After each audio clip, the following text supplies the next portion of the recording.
Seja bem-vindo ao Amor Veritatis. Pois é, chegamos à terceira e última parte da nossa minissérie sobre as virtudes teologais. E olha, se por acaso você perdeu as nossas conversas sobre a fé ou a esperança, não se preocupe, os links estão todos aqui na descrição. Hoje a gente vai fundo no cume da vida espiritual, a virtude que dá vida a todas as outras, a caridade. Bom, nos episódios anteriores, a gente viu como o São Tomás de Aquino nos ensina que a fé ela ilumina a nossa mente para a gente enxergar a verdade divina. E a esperança, ela move a nossa vontade na direção daquele bem mais difícil que é a vida eterna.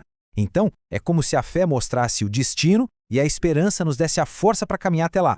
Mas aí fica aquela pergunta, né? O que une tudo isso? Será que é possível ter fé e esperança de verdade sem alguma outra coisa? Afinal de contas, o que é isso que o apóstolo chama de vínculo da perfeição, a maior de todas as virtudes? É exatamente isso que a gente vai descobrir agora. Então, nosso primeiro ponto é tentar entender o que a caridade realmente é. E a resposta, eu já adianto, pode ser bem surpreendente. Não estamos falando de um simples sentimento de filantropia, não. É algo muito, mas muito mais profundo. Uma verdadeira amizade com o próprio Deus. São Tomás de Aquino define a caridade de um jeito muito preciso. Ele diz que ela é a amizade do ser humano com Deus. Mas que tipo de amizade é essa? É uma amizade que se baseia numa coisa que Deus comunica para a gente, que Ele partilha conosco, a sua própria felicidade eterna. É, no fundo, uma participação na vida divina.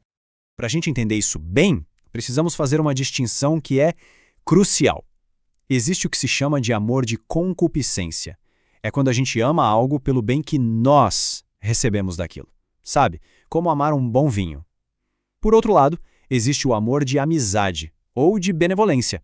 Aqui, a gente quer o bem para o outro, por quem ele é. A caridade é exatamente esse segundo tipo de amor. A gente ama a Deus não pelo que ele nos dá, mas por quem ele é em si mesmo. Agora vamos para o nosso segundo ponto, que é um dos conceitos mais fascinantes da teologia moral. A ideia de que a caridade é a forma de todas as outras virtudes. O que isso quer dizer na prática? Como é que uma única virtude pode informar, ou seja, dar a forma essencial a todas as outras, como a justiça, a fortaleza, a temperança? A resposta para isso muda completamente o jeito como a gente enxerga a vida moral. Olha, a melhor analogia para entender isso é pensar na caridade como a alma e nas outras virtudes como o corpo. Um corpo sem alma, ele tem a aparência de uma pessoa, mas está morto. Do mesmo jeito, um ato de justiça, como por exemplo dar uma esmola, se for feito sem caridade, talvez por vaidade ou só para parecer bom, é como um corpo sem vida. Mas, quando esse mesmo ato é feito por amor a Deus, a caridade o vivifica. Ela ordena esse ato para o nosso fim último. E aí sim, ele se torna um ato virtuoso de verdade, com mérito.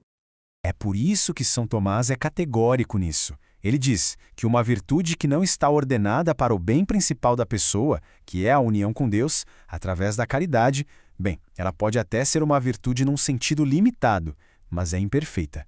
Não é uma virtude verdadeira em sentido absoluto.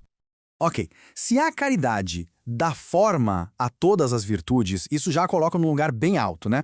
Mas agora vamos entender por que ela é considerada superior até mesmo às suas irmãs teologais, a fé e a esperança. A chave para entender isso está na relação que cada uma dessas virtudes tem com Deus, como a gente pode ver bem nessa tabela. A fé, ela mora na inteligência. Por ela, a gente conhece Deus como uma verdade que ainda não se vê. A esperança, por sua vez, está na vontade. Com ela, a gente deseja se unir a Deus como um bem futuro. Mas a caridade, também na vontade nos une a Deus agora. É o amor a Deus por Ele mesmo, uma união que já começa aqui, na Terra. E aqui vem o ponto crucial. Na vida eterna, a gente não vai mais precisar de fé, porque vamos ver Deus face a face. A fé vai dar lugar à visão. A gente também não vai precisar de esperança, porque já teremos alcançado a união com Deus. A esperança vai dar lugar à posse. A única que permanece e se aperfeiçoa na eternidade é a caridade.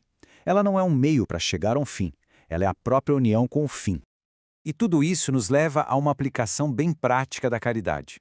Se ela é a maior de todas as virtudes, então ela deve organizar toda a nossa vida afetiva.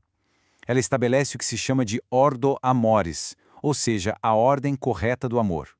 Essa hierarquia é muito clara. Em primeiro lugar, amamos a Deus sobre todas as coisas como a fonte de todo bem e nosso fim último. Em segundo, amamos a nós mesmos com caridade, ou seja, desejamos para nós o maior bem que existe, que é a união com Deus. E em terceiro, amamos o próximo. Mas atenção, não por qualquer qualidade que ele tenha, mas por amor a Deus.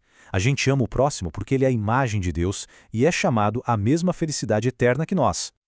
E aqui a gente chega na prova de fogo da caridade, né? A doutrina cristã nos manda amar não apenas os amigos, mas também os pecadores e até os nossos inimigos. Como é que isso é possível sem ser conivente com o mal? A solução de São Tomás de Aquino para isso é simplesmente genial na sua simplicidade e profundidade. Ele nos ensina a distinguir a pessoa do seu pecado. A gente deve odiar o pecado, claro, porque o pecado é uma ofensa a Deus e um obstáculo para a felicidade daquela pessoa. Mas devemos amar a pessoa, que é uma criatura de Deus, feita à sua imagem e capaz de alcançar a salvação. Amar o pecador com caridade, então, é querer o maior bem dele, que ele abandone o pecado e se una a Deus. Então vamos recapitular o que vimos nesta nossa análise. A caridade não é um mero sentimento, mas sim a amizade sobrenatural com Deus. Ela é a forma das virtudes, a alma que dá vida a elas e as direciona para o céu. E ela é a maior de todas, porque enquanto a fé e a esperança são para esta vida, a caridade é a própria essência da vida eterna. E assim, a gente encerra a nossa minissérie.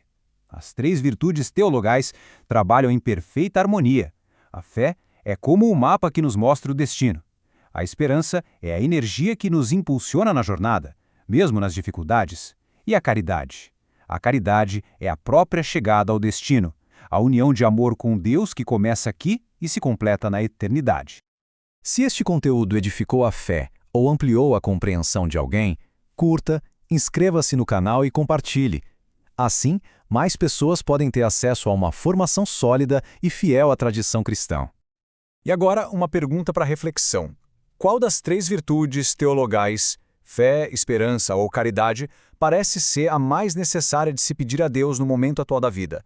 Deixe sua reflexão aqui nos comentários. Muito obrigado e até a próxima!